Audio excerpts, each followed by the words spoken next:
Hey everyone, welcome to Script.Tutorials. I am your host Ray, and we're going to be going over today a new mod that we're going to be making from scratch. Then this should actually help you as a developer for not only figuring out what your current vector position is, and we'll go over what that is in just a moment, but also being able to teleport to that position. So you'll find that as you go further into your development um, uh, journey within GTA, or honestly almost any sort of game out there, you're going to need to have special tools at your disposal for figuring out what the X coordinates are, what the Y coordinate is, and the Z, and ultimately the heading. And several of those properties we can actually find ourselves. And in other words, we're going to be making a script that can help us figure out what that is. And then we can use that information to create other scripts based on that information. So I'll give you a quick example. What we're going to be doing today, and I've already pretty much thought of this before filming. I want the following code to do this. I want it so that if I click a certain key on my keyboard, I want it to display on the bottom left-hand corner of my screen above the map of GTA what my current X, Y, Z, and heading coordinates are. Now, once we get those coordinates, I want it so that if I click a different key, it teleports me back to that position. And if I click the original key again, where it shows me the new updated coordinates, let's say I moved somewhere else, it saves that new coordinate, and again, if I click the other key, it takes me to the latest save. Okay? So, let's do this. Again, the point of this channel is that I go over as detailed as I can for those that are either new or have been doing programming, specifically, .NET or C# for a while. I want to make sure that I give you as much knowledge as I can. So if you find yourself either struggling, feel free to pause, go back, or if you feel like you may not need some um, information on this, maybe you feel confident, you can always skip ahead, but I highly recommend you watch the entire video because me explaining just the code isn't really going to help you understand what's actually happening behind the scenes. Okay, cool. So let's get started. So, assuming that you've watched the previous parts of this series, the main one you'd want to watch if you're new is going to be part 1, which is setting up your developer environment, and maybe part 2. However, in this one, let's get started on what we need. Now, as you remember in part 1 or the very first video of this series, I gave you a template, and it's the following template that is actually in the description below. It's going to be a paste bin. It's going to be this link right here. That said, in this link, go ahead and copy this line of code. So from your number 1 all the way down to, let's say, 30, you don't need the link or this comment down here. So from 1 to 30, copy the following and put it into your Visual Studio editor. Now, if you haven't created a new project, very simple. And again, I'm just going to go quickly over this. I'm going to assume you know how to do this. File, new, and then project. You can also do Control-Shift-N for short, and I'll do a quick demonstration of that. When you do this, and again, we went over this in part 1, so again, if you need more info on this, go to part 1. Make sure you select class library.net.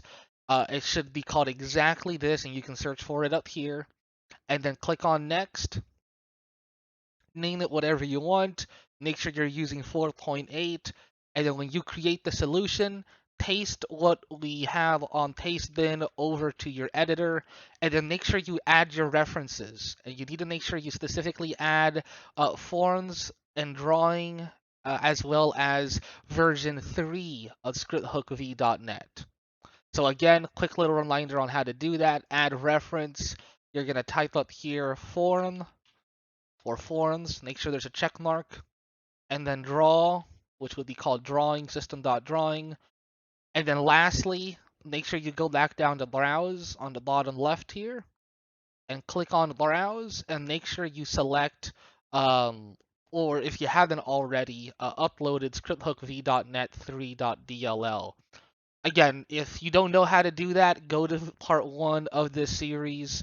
It should be on the main channel, and I go a lot more in detail in that video.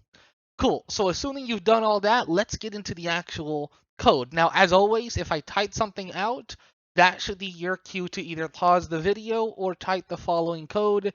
And again, I'll come back later and explain what we're actually doing.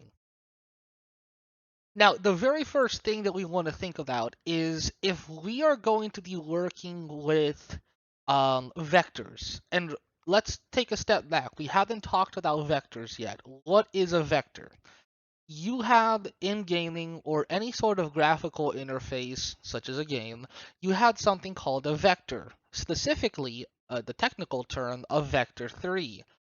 The vector 3 just means that there's 3 positions. You have an x, a y, and a z. So think of math class. You have an x-axis, a y-axis, and now in gaming you have a z-axis, which is basically your 3-dimension game. If this is why Grand Theft Auto and all these modern games are 3D games. It's a vector 3.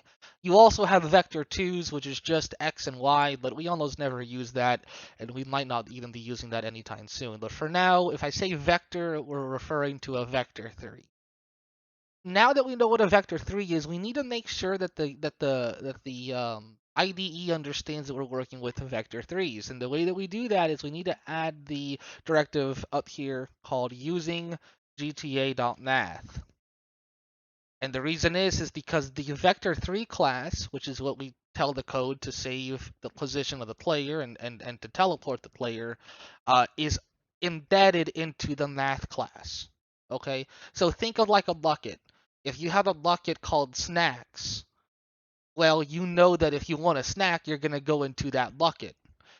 If you don't have a bucket labeled snacks and you're hungry and you go look for this bucket in your kitchen and there's a bunch of other buckets, you're not going to know which bucket to go through unless you're lucky and you find the snack one, right? So we need to tell the compiler, hey, we're using gta.math, which means we're working with math objects, in this case technically classes, which is the vector 3s.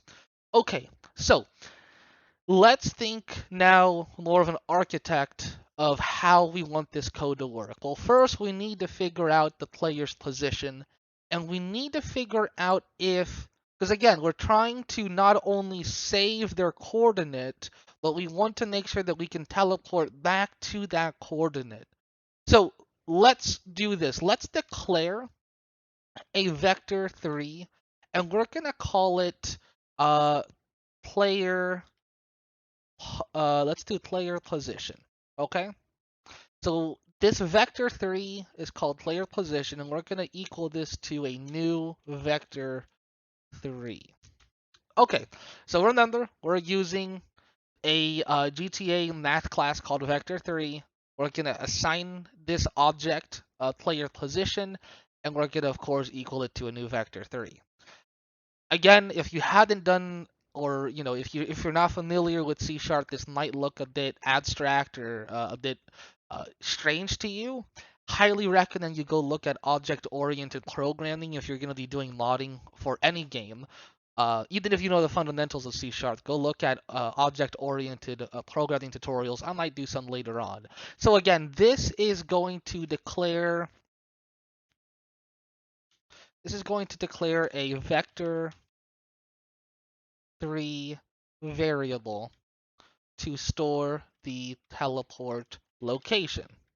Okay, so anything you see in green, this is a comment, of course. So this is just for us humans to understand what's happening. Always comment your code. Always comment your code. That way, if you come back 6 months or even tomorrow, you know what was going on. Next, we want to create a bool. A bool is either a true or false statement. So this bool variable is going to be called readyToTP. And again, you can name these whatever you want. This player position, you can technically call this test if you wanted to. It does not matter. Okay, it does not matter what you name these. In this case, though, in this bool, which is a true or false variable, we're going to call it readyToTP, which is short for ready to teleport. And we're going to set this to false. So we're going to declare a variable, and we're going to go ahead and initialize it to false. Okay? And again, this is what I'm going to put here. We're going to declare a boolean variable to track, let's say, whether um, a teleport location has been set. Okay. So again, we are declaring a Boolean variable called readyToTP to track whether a teleport location has been set. This will make sense later on. Okay, so now we're going to go ahead and move on to the next part of what we need to do here, which is going to be the name method. Now, the name method, this is always going to be, and again, this might not be called the name method for you. I like to call it the name method because this is kind of what the game is always checking in a way. But again, this will be called whatever your program is called. And one quick thing I did forget to mention, where it says YouTube tutorial, go ahead and change that to the name of your actual mod. So I'm gonna go ahead and call this I call this TeleportTools. We're gonna name this TeleportTools. There we go. Okay, so that's what it's called. Again, just feel free. You don't have to change it. Again, OCD a little bit. So anyway, again, in this name method, again, I know it's not called name, but in this TeleportTools area, we're gonna be checking three things. Once every tick, so every single frame in game. On key up whenever you release a key, and on key down. Okay, which means this is the on tick, on key down, on key up. For this particular mod, we're only going to be using the on key down method right here, because that's what we're going to be checking if the user has clicked a certain key, which is what's going to teleport us and of course save the position of the player. On tick wouldn't really make sense because that's again, this is running anything between these any code that we were to write in these brackets, or again, that's going to be run every single frame of the game. So again, that doesn't make sense. We want to make sure that we're listening to certain keys. And then on key up, you could argue that we could write this code in here as well. Again, on key up is just listening to your keys when you let go of a key. So let's say I have the key F8, again, on your key F8 to teleport somewhere. If I were to hold down F8, it's not actually going to teleport me until I let go of F8. That's what on key up does. Some of you had questions about that. So that's the main differences. So again, you could do these the following code in either, or I like to do on key down. I think that's the most logical. Um, so on key down, we're going to go ahead and listen for certain keys. So let's start with the first key. So we're going to create an if statement. So let's do if e dot e well, let's do e dot key code is equal to keys dot f7. All right. So we're creating an if statement here. So we're telling the code, hey, if the key that you as the player presses down is equal to f7, go ahead and execute the following code in here.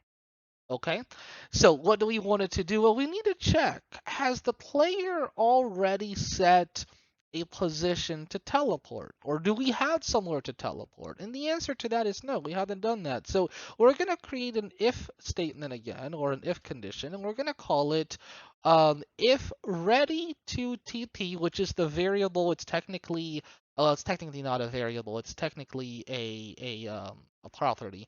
But if ready to TP is, which is, or I'm sorry, it's not a property, it's a field. My apologies. Which is what we created up here, by the way. And this is, by the way, we initialize this to false, so it's false no matter what until we tell it otherwise. So if ready to TP is equal to false, so we're checking if it's false, which it is by default. Then we're gonna tell the player, hey, let's do a notification dot show, and we're gonna say, let's say the following. So I actually already had it copied, and I'm just gonna paste it here for us real quick. Oh, you know what? That's a notify icon. We want a notification. I was wondering why there was an error message there. Okay, cool. So we see here it's called notification.show, and we have basically told the player, and again, if you need to figure out what this does, if you hover over the class, it's going to tell you here, it's methods to manage the display of notifications above the mini-map.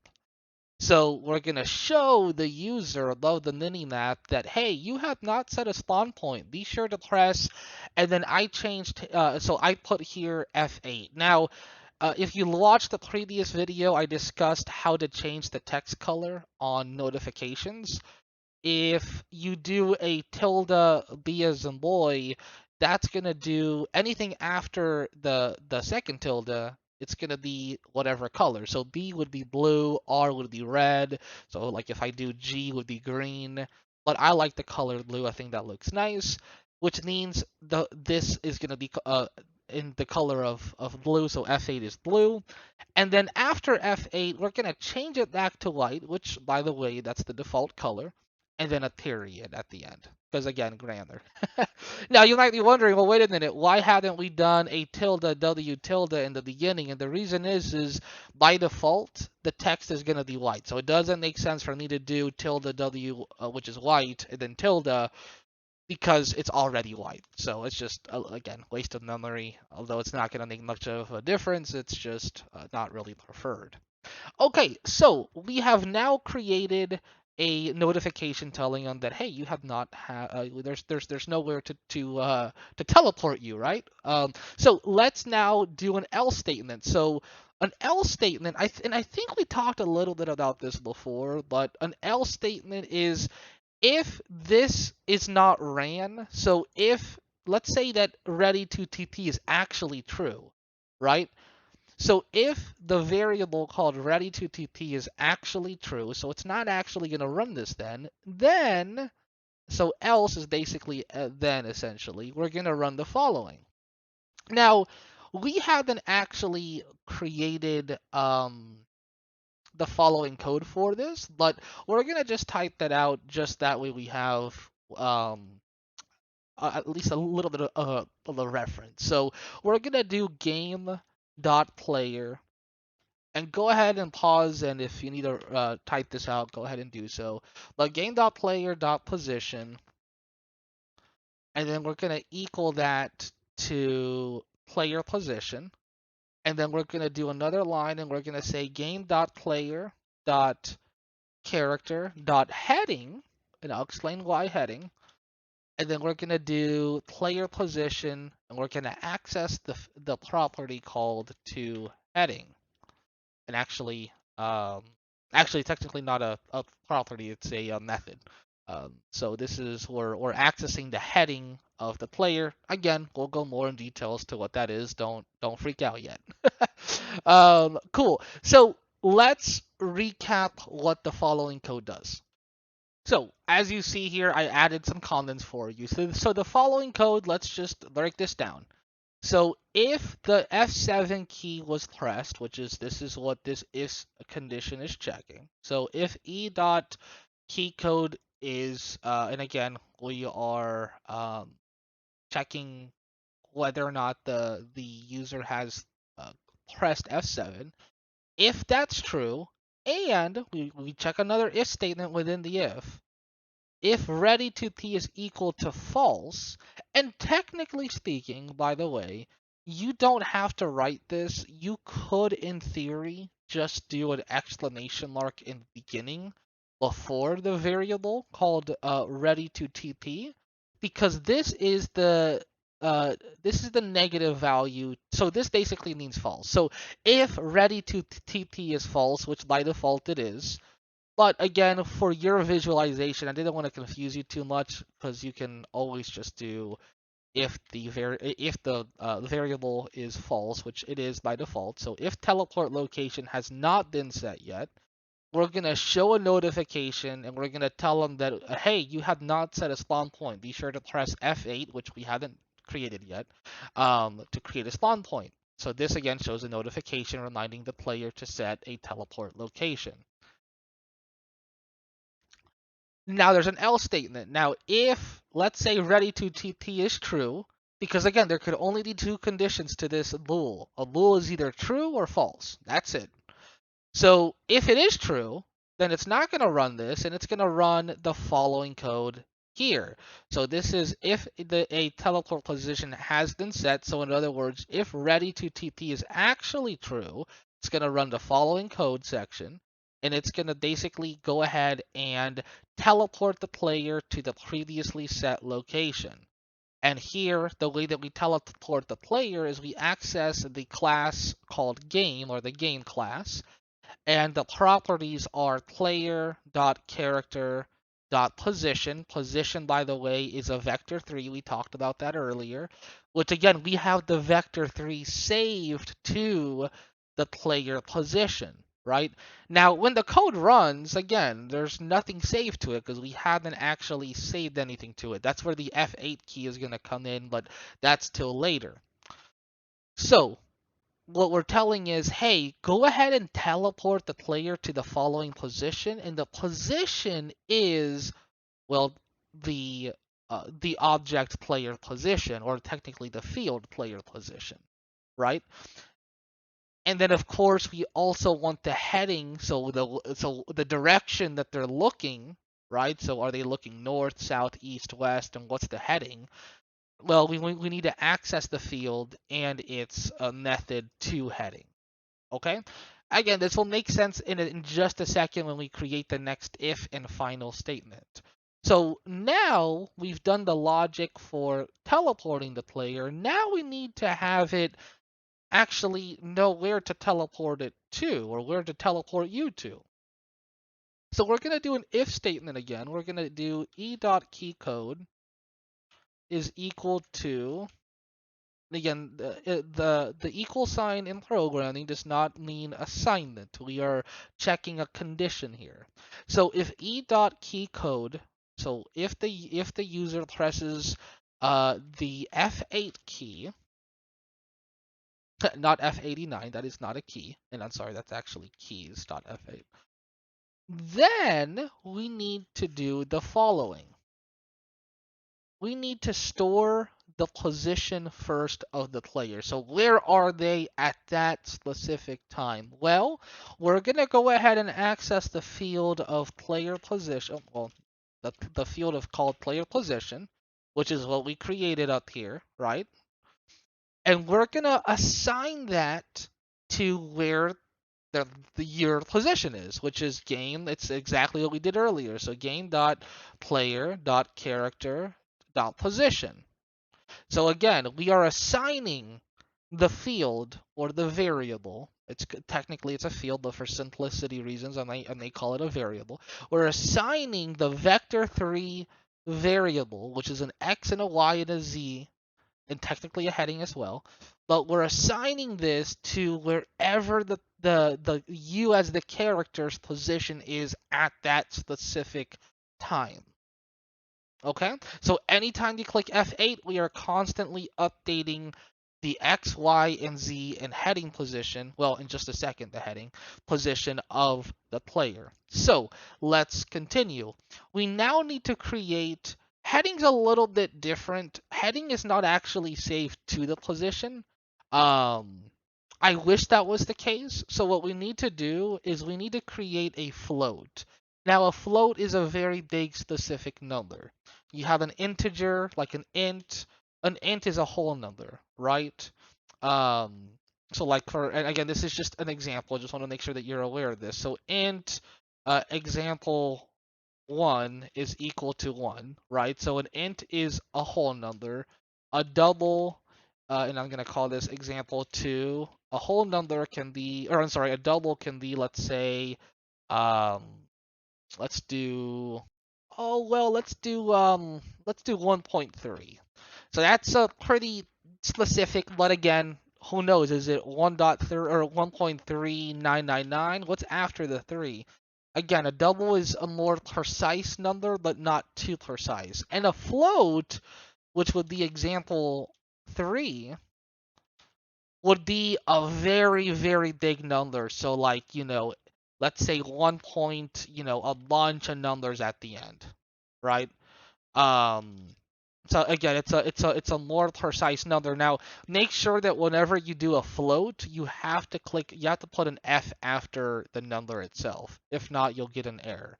So a float, I wonder how big it can actually get. I mean, that's a we haven't gotten an error yet. So a float can be a very, very, very big number. So again, when I use the word float, just know a float is a very, very um, big number that has a decimal that's very precise to a certain location. That's why we're trying to figure out what the float is of your heading. So we're gonna create a float and we're gonna call it, let's say, player heading is equal to game dot player dot character dot, let's say, heading. Okay, so now we are saving float, which is going to be a very, very big number, to a local variable called player heading. Okay, so let's continue. The next thing we're going to want to do is go ahead and assign the following details to certain floats. So what I mean by that is, and again, the reason we're doing this is to show you the player, as I mentioned above the mini map, the X, Y, Z, and heading coordinates. So in order to do that, we can't just give you, I wish it was simple to just give you all of the coordinates. So we're gonna create a couple more floats, and that's why I wanted to really take the time for you to understand floats, very large numbers. It's a certain area in space, or in this case, in a video game, a certain area on the map, like literally down to like the millimeter area. Okay, and again, that includes X, Y, and Z. So we're gonna create a float for the X-axis. So that's gonna be float X, and again, you can name this whatever you want, but I like to call it X is equal to player dot position. Oh, not that. Player position dot X.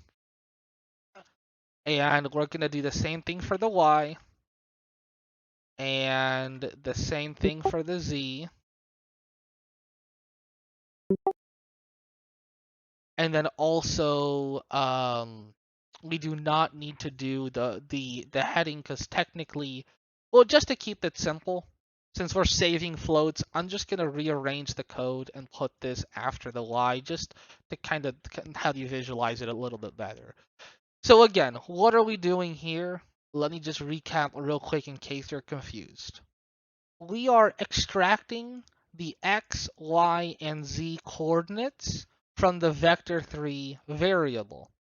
Okay, so we created, well, we didn't create, we already created player position up here, right? It was already created when the script ran, but it didn't have values, right? So there wasn't this player position, again, because code runs top to bottom, left to right, just how we read. When we create this vector3 player position, it doesn't know what the X, Y, and Z. We're just, again, we're just initializing it, right? We're not declaring anything yet. So when we scroll down, we're now declaring and saying, hey, player position, which holds nothing right now, go ahead and equal this to to game.player.character.position, which is the X, Y, and Z.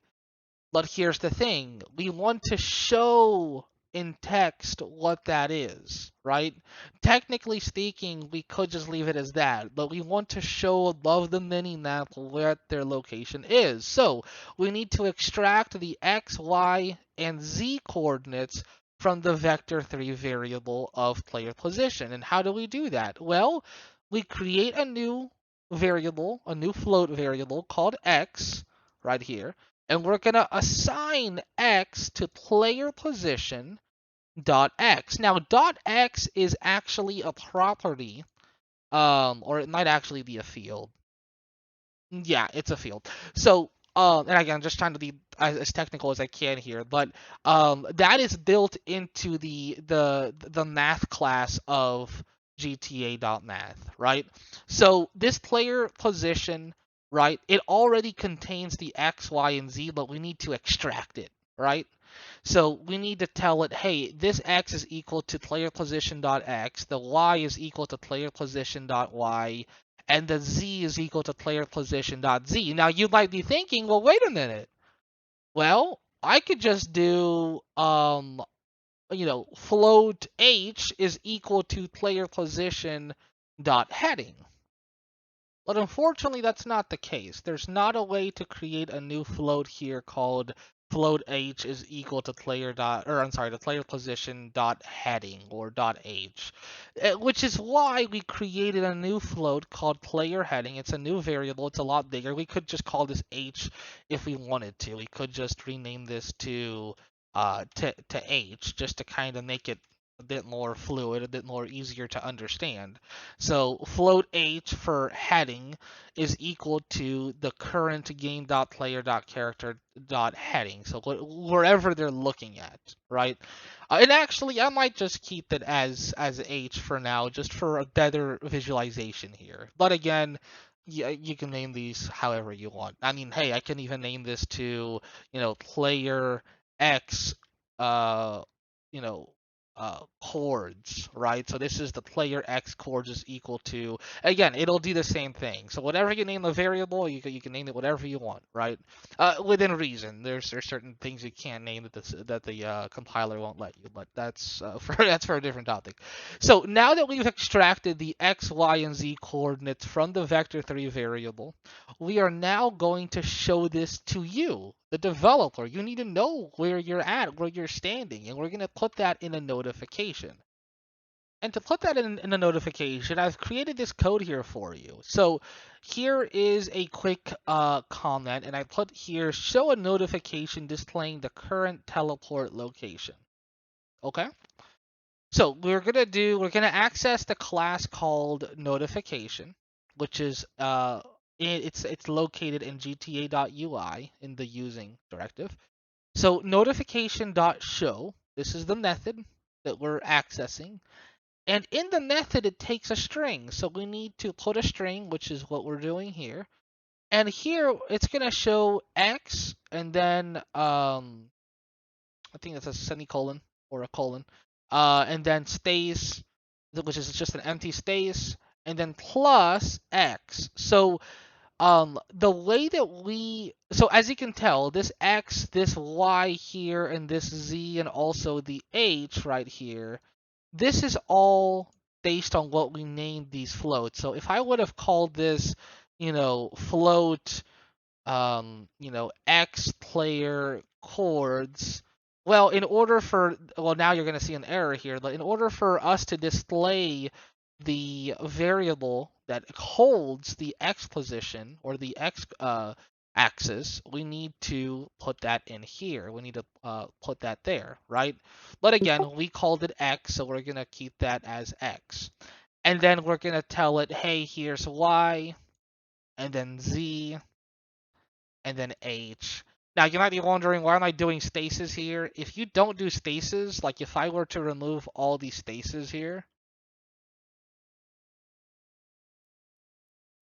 you remove all these spaces, it's all going to be together, right?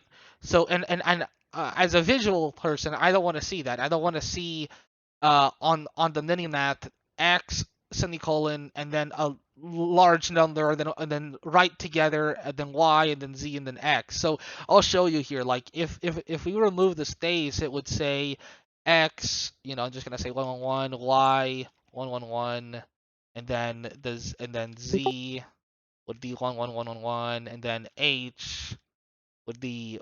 So this is how it would look like. Again, the 111s, you can change that to whatever the coordinates are, but we don't want it to look like that. We need formatting, so we're going to add a space there. We're going to add a space there, just one, and then a space here as well. A space there, a space here, space there, a space there, and a space there. Because now what that translates is after the semicolon, we're going to separate the numbers. And then, so this is how it's going to look like to you. There's going to be a space there. It's going to be a space there, a space there, a space there, and a space there. Doesn't that look better to your eyes? Here's the X, Here's the y coordinate, here's the z coordinate, and here's the h coordinate. That looks a lot better to the eye rather than everything together. So that's what that is. The pluses, we're not adding anything. We're just adding that to the string, to the actual text, right? We can't just write here to put the x. We have to end the quotation, add the x, and then hey, we're gonna add the following string, and then display the y variable, which is what we created over here. Then we're going to add, because of this plus here, we're going to add the following string, and then so forth. Okay? And that's called string concatenation. You can go look that up if you'd like on YouTube. There's a lot of tutorials out there about C# string concatenation, and many languages have ways to concatenate strings. All right, cool. Hey, good news. We are almost done. Now, technically this would work. However, well, that's not true actually. It would not work because we haven't changed the bool variable readyToTP to true. Because remember, if we click F7, the very first thing it's going to check is, hey, is this equal to false? And if so, if it is equal to false, it's not going to do anything. It's just going to show that notification, right? So we now that we've created and extracted all the variables we needed, we now need to set readyToTP to true. We are assigning it to true. Perfect. Now, let's review one more time what's happening. And as a programmer myself, I always like to notify me, the developer, that the script has loaded. I probably should have done this beforehand. So what we're gonna do is we're gonna do notification.ui, or I'm sorry, not .ui, .show. This is version 3 of ScriptHook. Version 2, you could do notify.ui. But in this case, we're going to say TeleportTools, and let's call this version 1.0, has loaded into the game. Perfect. And we're going to maybe do like a blue here. I kind of like that blue. TeleportTools version 1. We'll probably change it back to white. Has loaded into the game. All right, so let's go launch this in game, and then in the end, I'm gonna come back and re-summarize everything for you just to make sure you fully grasp what's happening here, because it's important that you don't just copy this and then go on your merry way. It's important that you understand what every line of code is doing, so that you understand how to manipulate this later for your own, tools and for your own projects. So we're gonna go ahead and Control S save, Control Shift D to build this to the actual GTA scripts, or to compile this essentially. Now make sure to compile to ensure that you have the proper compiler location set. Make sure you right click on the Solution Explorer where it has your name of the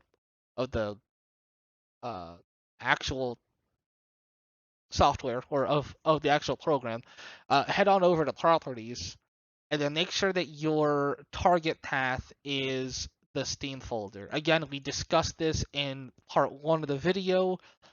If you need assistance with this, go to part 1. I'll still include the post build event command line in here. Again, this is what sends the compiled files to your scripts folder in your GTA directory. All right, so we have built it. Let's go into the game. Okay, so we are in game, and I'm just gonna reload my my scripts folder. You don't have to do this if you've just launched the game, but since I've saved it and recompiled it for the video, it's not gonna have everything new there that I needed to. So anytime you save and you compile something, make sure you either restart your game or you reload. And to access the console, you can click F4 on your keyboard. So I'm going to click F4, it's going to reload, and you're going to notice at the bottom left, there it is in blue, TeleportTools version 1 has loaded into the game.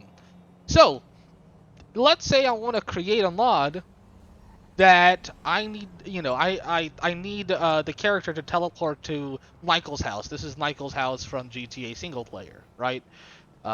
Believe it or not, a lot of people don't actually play GTA single player. It's mostly just online stuff. I don't know if I can get over. I guess I can. Oh, would you look at that? All right, well, that's why gates exist. They're designed to go over. Cool. So I want to make sure that we can teleport back to this position, but I also want to know what position is this. Now, I want to go ahead and click the key. Now remember, F7 is what's going to show us the position. Um, Oh no, I'm sorry. F7 is going to teleport us to what we have set, and then F8 is what's going to save and show us what position we're in. So let's click F7 because there shouldn't be anything saved. And there it says on the bottom left, you have not set a spawn point. Be sure to press F8. Okay, so that's again that part of the code that we talked about, right? Where the bool is set to false, it's still set to false right now. So let's go ahead and click F8. And it's going to show you at the bottom left, there's the x-axis, the y-axis, the z-axis, and then h, which is the heading. Now, what's going to happen is, that has saved it. Now, as you as a developer, since you need that information, you can either take a picture of it, or if you need to reference back to it, if you go into your pause menu and you go to brief, and you scroll down to dialogue, or I'm sorry, notifications, it's going to show you there in notifications the X, Y, and Z. So if you are working on a mod and you need certain positions, later on I might make a video on how to extract this to a text file. It's a little bit more complicated, but it's not too hard actually. But for now though, you can always go back to your notifications to figure out what it was, and there's where we were just now. So now let's go ahead and go far, far away. And when I say far, far, far away, I'm just gonna basically I don't know if I can I don't know if I can get out of here. Let's see if I can get out of this. I cannot. Oh yeah. Well, we can go over the gate. So let's go over here, and now let's click F7. Let's see if it actually teleports us back to where we just clicked F8 on. And we are back. Exactly where we were before. So you'll notice we are right back to where we are in terms of the actual location. Now, one thing I noticed real quick while we were teleporting is that whenever we teleport, and I'll actually demonstrate this real quick. So check this out. One thing I mean, it's doing everything that we need to. Like for example, if I go over here, if I click, let's say F8, that of course creates the new spawn point, right? Now, if I go over here and I click F7, it should teleport us back over there. And it does. This is the right position. The only thing is, though, if you notice last time, I was looking that way. I was not looking this way. So, I'll give you a quick demonstration. So, we'll create a new one. Again, I'm looking at the heading of 183.4504, as you see there. H is 183.4504. If I click F7 real quick, see how it sets us looking the other way? And it's always going to do it that way. Unless I'm looking somewhere else, like I'm going to look this way. It's always going to set us facing that specific location. So we need to fix this. And this is how we fix it real quick. And I figured out what we need to do. And it's a very little minor adjustment. It's nothing you need to change too much. But hey, this is something that you're gonna always, no matter how much of an expert you are, and I'm not calling myself an expert in this. However, I have a really good vast understanding of it. There's always gonna be little things that you need to adjust and troubleshoot. And why is this not working? It's a really good example of this. So now we know that we need to figure out why the heading is incorrect. So, and I know why, because we're not really assigning the heading of the player, and maybe one of you caught this on when we were typing this. We're not really assigning the heading of the player to anything. We're just assigning it to whatever their position is at that time. So we're not really. So in other words, we're not accessing H, right? We're not accessing H. which is this float right here. Now, in reality, we don't access H, or we don't access any of these. These are just to access for the actual notification, right? The teleportation is just using this information right here, right? But we need to access H, which holds the actual heading, and we need to set that equal to here. Now, you might be wondering, well, hey, easy fix. I can just click H here, and that's it. But in reality, no, because float H does not exist outside of this if statement. So how do we fix this? Very simple. Remove the float from the front of H.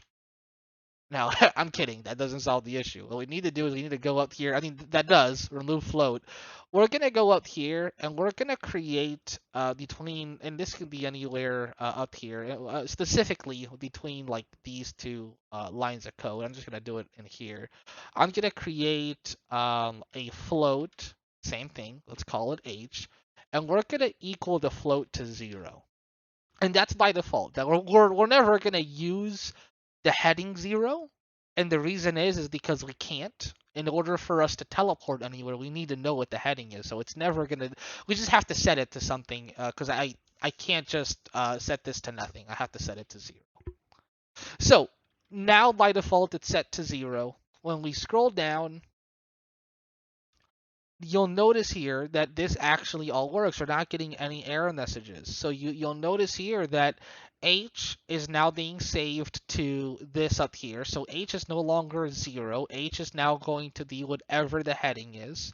And when we go to teleport the player, which this is what executes, this is the only line of code that executes this is the line of code that executes the teleportation for X, Y, and Z, and then this is the line of code that executes the heading, which is what we're accessing H right here.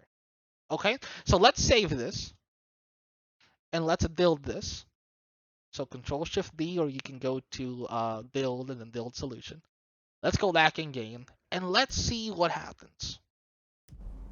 I have actually not tested this yet, so you are getting some real-time information here. So we're going to reload the scripts. We click F4 and then type in reload. Bottom left there says TeleportTools version 1 is loaded. And we type that in, of course. So let's go ahead and, well, let's try clicking F8. So we're going to create the spawn point looking at the door. So this is, I don't even think we can go inside. Can we go? Yeah, we can.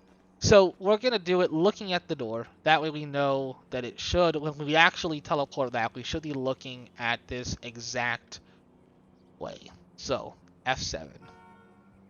Or I'm sorry, F8 is what we save it to. So that's the X, Y, Z in the heading.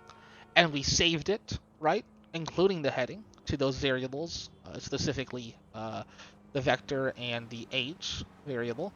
So let's go over here. And we're going to be looking this way, and let's click F7. Look at that. We are back, and we are always going to be looking towards the door.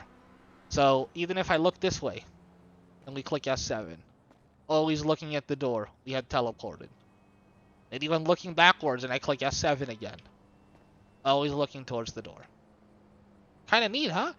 One thing I guess you could add too, and I know this is a pretty long video, and thank you for watching all of this if you have hit the 15-minute mark almost. I hope you find this entertaining. I personally find this fascinating, how we can edit a game like this. I think it's just fabulous. But let's go ahead and tell the user that they have been teleported. So notification dot show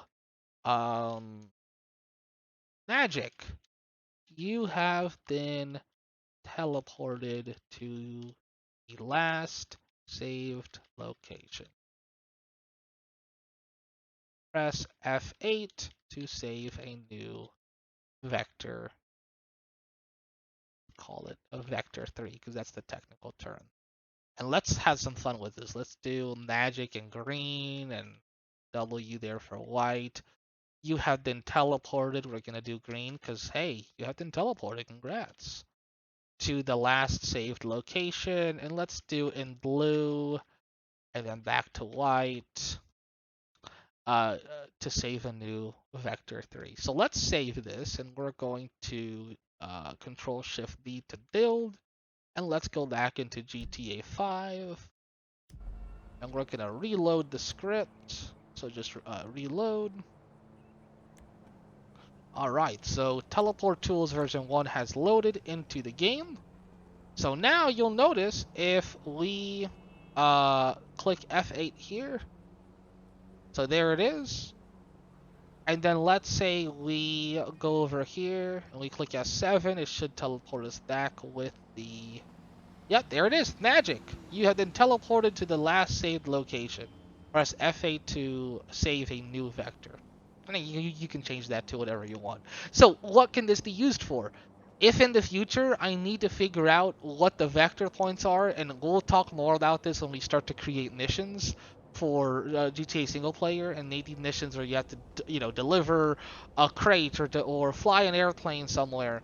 You need to figure out what vector positions are, because if I need the player to walk into a interior, well, hey, I need to figure out if I'm telling the player to stand here, I need to figure out what the actual X, Y, and Z's are. So I can always have this script running and know that I can always figure out what the coordinates are if I click F8, and if I click S7, I will teleport exactly to where I clicked F8 on.